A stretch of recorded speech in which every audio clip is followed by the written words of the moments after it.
a jersey design contest for the Islanders, an All-Star Logo reveal for the Islanders, an AHL jersey reveal for the Islanders, and other hockey teams also exist. This is Threads, a monthly recap of Islanders branding news only on Aesthetics. I'm Chris. Thanks for watching. But first, a never-before-seen Pittsburgh Penguins prototype jersey. This unique uniform was on display at the My Gray Expo on July 11th in New Jersey. My Gray is a retailer and marketplace for game-worn sports jerseys. What we see here is a jersey that was never worn, but according to the label, it was developed way back in 2009 with the Penguins fresh off their third Stanley Cup. At that time, their third jersey was this powder blue throwback, created by Reebok for the first ever Winter Classic in 2008. It looks like the plan for this new third was to create a fresh logo design and blend those retro blues with their modern gold. But there's even more to this story. Seen on the table in front of this jersey was a spiral-bound book with even more unused designs. Rat Trick Jerseys on Instagram posted some low-res photos of several pages, giving us a glimpse at some very rare images.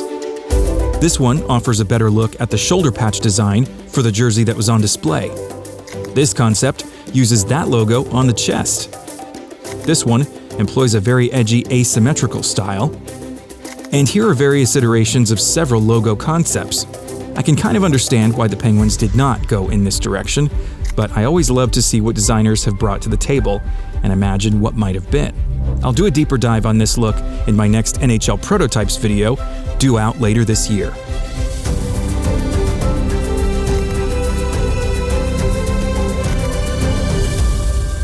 And there's more to come on the Penguins, a closer look at their new 60th anniversary logo later in this video.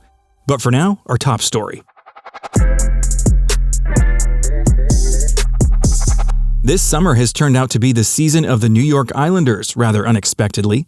On July 8th, the team made big waves with a uniform design contest.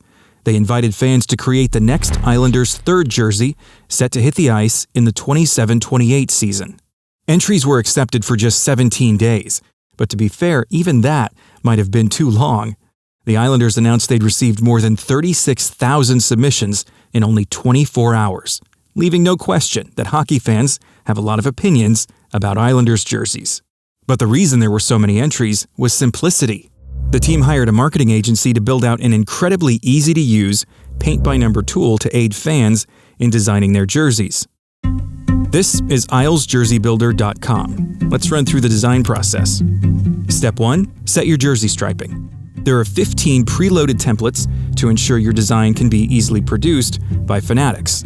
The first 8 are templates the Islanders organization has used before. Their home and away design, with and without collar laces, the wave used by the Bridgeport AHL team for the last couple of years, the 2024 Stadium Series with the big chest stripe, the black third from 2015, the blue third from 2018, and interestingly, the orange third from 2002. What I found kind of weird was the inclusion of templates worn by their division rivals, the Rangers and Penguins, and even the Oilers and Golden Knights. There's also a modern take on the 90s fisherman design. It's a big improvement on the reverse retro version, so let's go with that one. Step 2, pick your jersey colors. For this template, you get a primary color and 4 accents. The Creator tool gives you a palette of 53 different colors to choose from, many of which are not even close to being Islanders colors. But of course, blue, orange, and white are your first choices.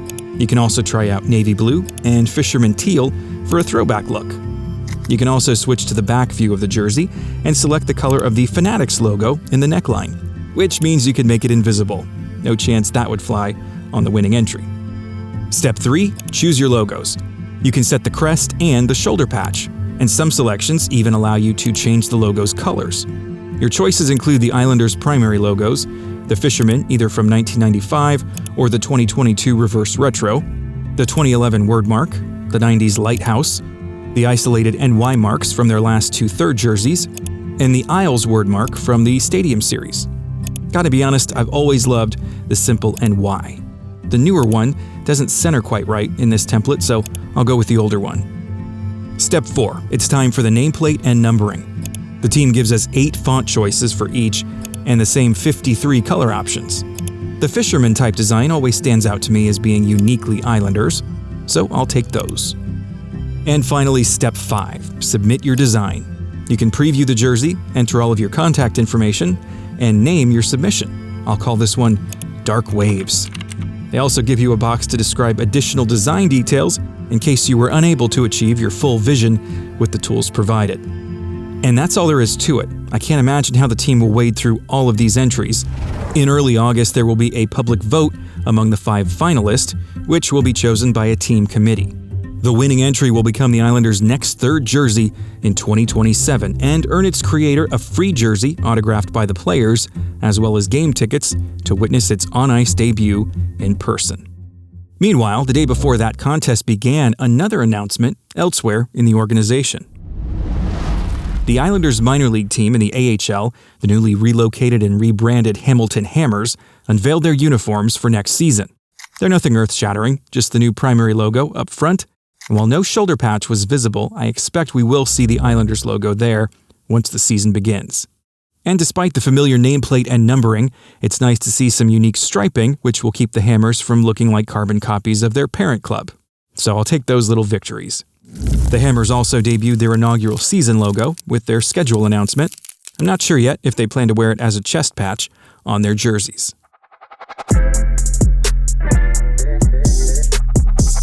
And rounding out our New York Islanders news, the team will be hosting the 2027 NHL All-Star Weekend at UBS Arena next February. On July 15th, the event logo was officially revealed. And here it is. As host, the Islanders appear to be leaning heavily into 90s throwback elements, with the waves from the Fisherman logo and the lighthouse from that jersey's shoulder patch.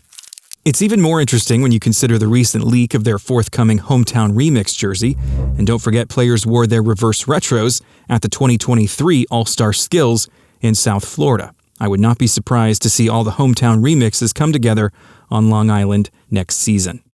But as much as I love the 90s touches, I find myself underwhelmed by the logo as a whole. It's a case of the overall design somehow being less than the sum of its parts. The gradients are old-fashioned, the line weights are all off, and the identifying text is really just too small to be legible. Its deficiencies are most obvious when put up next to the league's other event logos for next season. The Heritage Classic and Winter Classic are the clear winners here, while the All-Star branding feels almost minor league in comparison, and I don't say that lightly. To show you what I mean, here's a look at the AHL All-Star Classic design from last season in Rockford. And here's the logo for next season's game in Cleveland. We can even look at the ECHL for comparison. Last season in Allen, Texas, and next season in Boise, Idaho. These designs just don't have the gravitas of high-end NHL designs, and we've seen some genuinely outstanding All-Star logos from the big league in recent years. And given the gap between the last game in 2024 in Toronto and the next one in 2027, I think I was just expecting something more impressive. And given that Long Island was originally announced as All-Star host way back in February of 2024, this design process should have been well underway for more than 3 years now. But this is not 3 years worth of work. My guess is there was another design that we never saw, one that got set aside to accommodate a last-minute new idea, like, say, Hometown Remix. But it's likely that we'll never really know for sure. And with that, we are done talking about the Islanders for now. This will be a hard thing for some hockey fans to hear. The Vegas Golden Knights unveiled their 10th anniversary logo this month. Feel old yet? The team gave us our first look at the new mark when the 26-27 regular season schedule was announced on July 16th. But they spent the week leading up to it teasing locals with mysterious billboards all over Las Vegas. In fairness, it was only a mystery to people who don't pay as much attention to hockey logos as you and me. It was clearly the shape of an X, with a sword down the center, silhouetted in the Knights' gold texture, and custom typeface displaying the reveal date. The sword is borrowed straight from the team's secondary logo, and the X uses the same minimal red accents found on the jerseys. But I'm not sure I like how the years are displayed within the ribbon across the middle. The 17 and 27 are a bit weird. To be honest, I'd rather teams stop forcing the years onto their anniversary logos. It's redundant. Anyway, solid design overall. And there's more. The 1967 expansion teams are all set to turn 60 next year, and the Pittsburgh Penguins were the first from that group to show us their anniversary logo.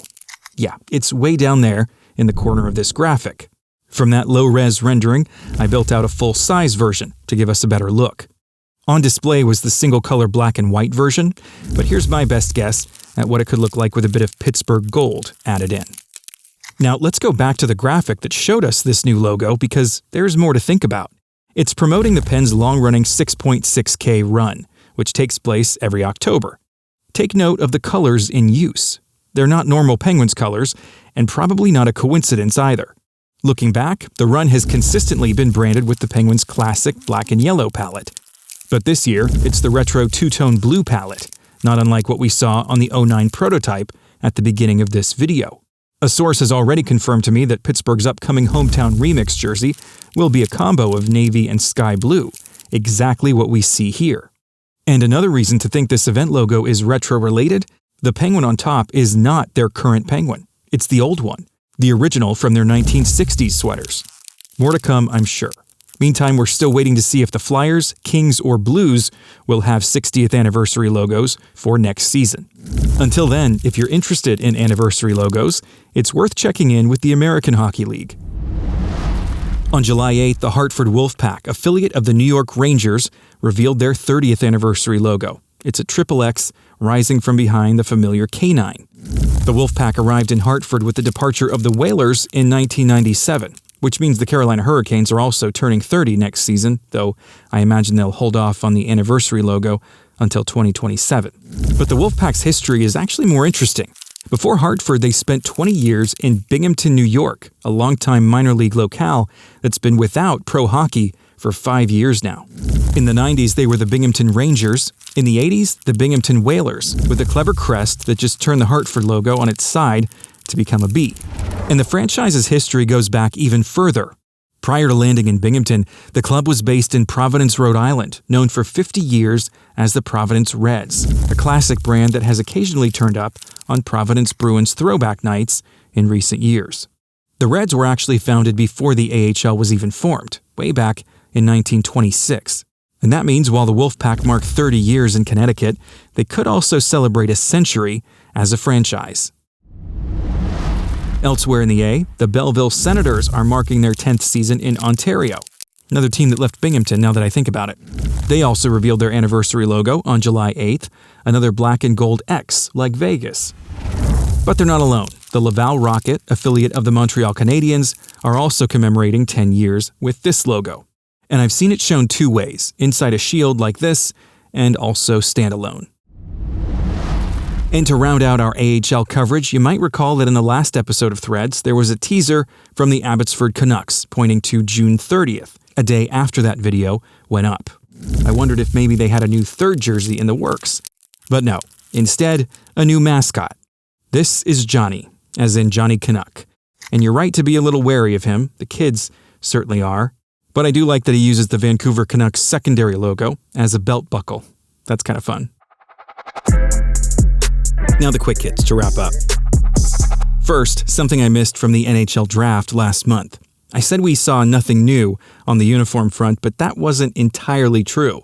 The Calgary Flames had their Saddle Dome shoulder patch on the jerseys that went out to their draft picks. The logo itself was announced last March. It'll commemorate the team's final season playing at the Saddle Dome, but this was our first time seeing the embroidered version out in the wild. You just had to really look for it. Also in June, the ECHL's newest team, the New Mexico Goatheads, rolled out their jerseys ahead of their inaugural season this fall. They were first modeled by the team's new head coach, former NHLer Zach Stortini. The designs do have a slight flavor of the Colorado Avalanche, their NHL affiliate. And speaking of jerseys, after announcing their regular season schedule, the Goatheads declared February 27th Scorpions Throwback Night. The New Mexico Scorpions were the last pro hockey team in the Albuquerque area. Sticking with the ECHL, a brand redesign for the Jacksonville Icemen, who are about to embark on their 10th anniversary season. On July 16th, the club launched a new primary logo, along with a suite of new secondary marks. The change represents an evolution of the character at the center of their brand. Instead of an angry guy wearing a fuzzy parka, it's now a full-on Yeti snow monster with blue skin. The redesign is yet another ECHL brand built by the Barn Creative, led by a former aesthetics concept contributor. Outstanding work from him, as usual. And honestly, it's a sharp execution of a color scheme I've always wanted to see the Tampa Bay Lightning explore. That bright blue is a great contrast to black. And look closely at this secondary mark. At first, you might compare it to the old footprint logo the Avalanche once wore. But look closely and you'll catch the state of Florida forming the base of the monster's foot. Very clever detail, and even better than the old Lightning logos that also used the shape of the Sunshine State. And that should do it for this one. Oh, by the way, happy birthday, Matt. Thanks as always for watching. Drop a quick like before you go if you enjoyed this video. That is a big help. And make sure to subscribe to the channel so you don't miss my upcoming episode of Logo Lore, highlighting the brand origin stories for every NHL team. That's all for now. See you next time.